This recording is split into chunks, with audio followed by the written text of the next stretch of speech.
Very very welcome to all साथियों। Exam fighter number 1 पर आप सभी का हार्दिक स्वागत है। बड़ी अपडेट है बिहार राज्य विश्वविद्यालय सेवा आयोग BSUSC से।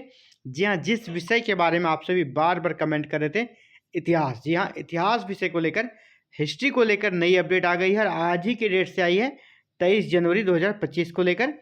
क्या है ये अपडेट, देख लीजिए। अभी अगर आप पुराने वीडियोस को देखते होंगे तो आपको पता होगा अक्टूबर में 27 अक्टूबर तक मांगा गया था आपत्ति दर्ज करने के लिए। इतिहास विषय का जो नोटिस जारी हुआ था आपका 14 अक्टूबर को, उसमें कहा गया था कि आप 27 अक्टूबर तक इस जो लिस्ट में अगर आपको कोई आपत्ति है तो आप आपत्ति दर्ज करा सकते थे, क्लेम दर्ज करा सकते थे। तो सारे क्लेम्स पर जो निर्णय लिया गया है, उसके बाद ये अंतिम लेटर है आप सभी के लिए। ये अंतिम लेटर के आयोग ने क्या निर्णय लिया, जैसे एग्जाम्पल के तौर पर हम दिखाना चाहेंगे। यहाँ पर सीरियल नंबर जो इसका 135 है, इनसे क्या मांगा गया था। आवेदन एवं शैक्षणिक प्रमाण पत्र में अभ्यर्थी के नाम में अंतर के संबंध में कार्यपालक दंडाधिकारी के समक्ष लिया गया शपथ पत्र समर्पित करें। ठीक है, यहाँ पे क्या लिखा है। अब निर्णय इस पर क्या हुआ। साक्षात्कार में आमंत्रण की स्थिति में साक्षात्कार की तिथि को प्रमाण पत्रों के सत्यापन के समय आवेदन एवं शैक्षणिक प्रमाण पत्र में अभ्यर्थी के नाम में अंतर के संबंध में कार्यपालक दंडाधिकारी के समक्ष लिया गया शपथ पत्र समर्पित करें। अगर इसको इंटरव्यू में बुलाया जाता है तो उसमें इसको ये समर्पित करना होगा, एक एफिडेविट ये पत्र। मान लीजिए ये है 179 वाले का। इसका क्या दिक्कत था, इनसे क्या मांगा गया था कि स्नातकोत्तर का मूल या अंतिम प्रमाण पत्र निर्धारित समय तक जमा करें, क्योंकि मूल आवेदन के साथ औपबंधिक प्रमाण पत्र संलग्न, यानी प्रोविजनल इसने लगाया था, ओरिजिनल नहीं लगाया था। तो समर्पित कागजात प्रमाण पत्र के आलोक में आवेदन स्वीकृत, यानी इसने अपने का जो समय था इनका 27 अक्टूबर तक, इसके बीच में जो कागजात मांगा गया था ओरिजिनल, वो इसने सबमिट कर दिया, इसका आवेदन को स्वीकृत कर दिया गया। यानी कहने का मतलब है यहाँ एक लंबा सा लिस्ट है और इसमें उन सभी का नाम है जिनसे कुछ डॉक्यूमेंट्स की डिमांड की गई थी और जिसने डॉक्यूमेंट्स दे दिया उनका आवेदन यहाँ पर स्वीकृत हो गया।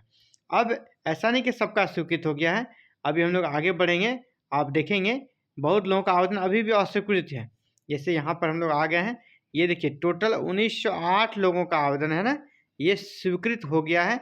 कुछ के लिए अभी भी टर्म एंड कंडीशन है, जैसे मान लीजिए 1908 वाले का देख लीजिए।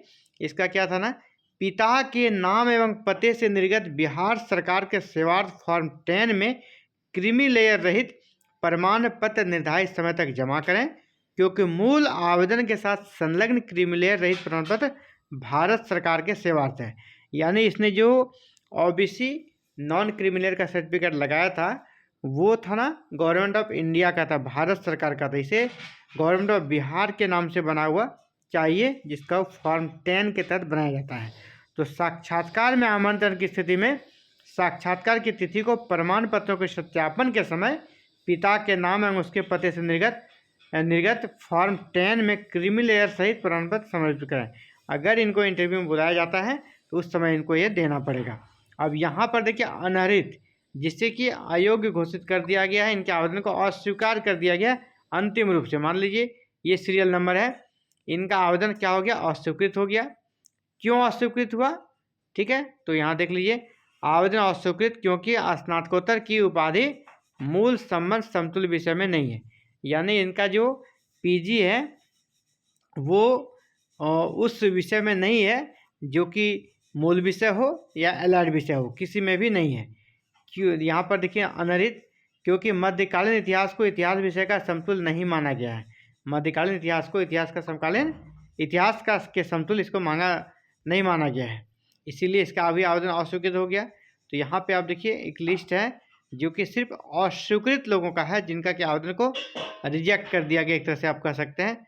और यहाँ पर देखिए आप 29 नंबर तक इसी प्रकार मिला आपको, और यहाँ 30 में भी है, 31 ऐसे ही यहाँ पर अस्वीकृत हुआ। इन लोगों का आवेदन अनर्हित हुआ, अयोग्य है एक तरह से कह सकते हैं। इसके बाद यहाँ भी आगे भी ऐसे ही है। तो ये सभी जो लास्ट में लिस्ट दी गई है ये अनर्हित का लिस्ट है। कितने लोगों को इन एलिजिबल घोषित किया गया वो भी आप देख लें। अभी हम लोग इसको लास्ट में आ ही चुके हैं, अब कुछ ही बाकी होगा। तो ये देखिए 111 यानी 111 लोगों को पूरी तरह अस्वीकृत घोषित किया गया, आवेदन अस्वीकृत कर दिया गया है। और 1900 कुछ था जो कि जिनका आवेदन को स्वीकृत किया गया है। अब 1900 जो लोग हैं जिनका आवेदन को स्वीकृत किया गया है, उनमें से फिर कट ऑफ बनेगा। अब उनमें से कट ऑफ बनेगा फाइनल। जैसे मान लीजिए कि अगर हम इसको 1900 ही मानते हैं, 1900 मानते हैं, तो आपको पता होगा कितने लोगों को बुलाया जाएगा अभी आपका इंटरव्यू में? 3 गुना को, 316 के लगभग सीट है आपका। तो लगभग यहाँ पर 1000 लोगों को बुलाया जाएगा इंटरव्यू के लिए, 1000 लोगों को।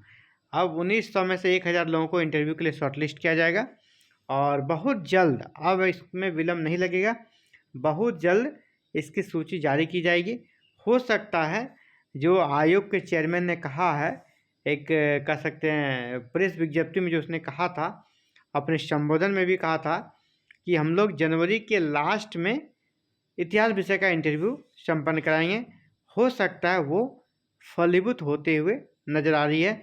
भले इंटरव्यू ना हो, लेकिन इतिहास विषय का डेट जारी हो जाएगा इसी मंथ में, यानी जनवरी लास्ट में। अब जनवरी लास्ट हो ही गया है, लेकिन जो भी चंद दिन बचे हुए सप्ताह भर, जनवरी 25 में आपको डेट मिल जाएगा।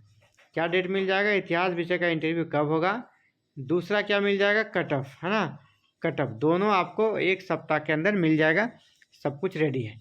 तो फिलहाल ये बड़ी अपडेट थी इतिहास विषय को लेकर।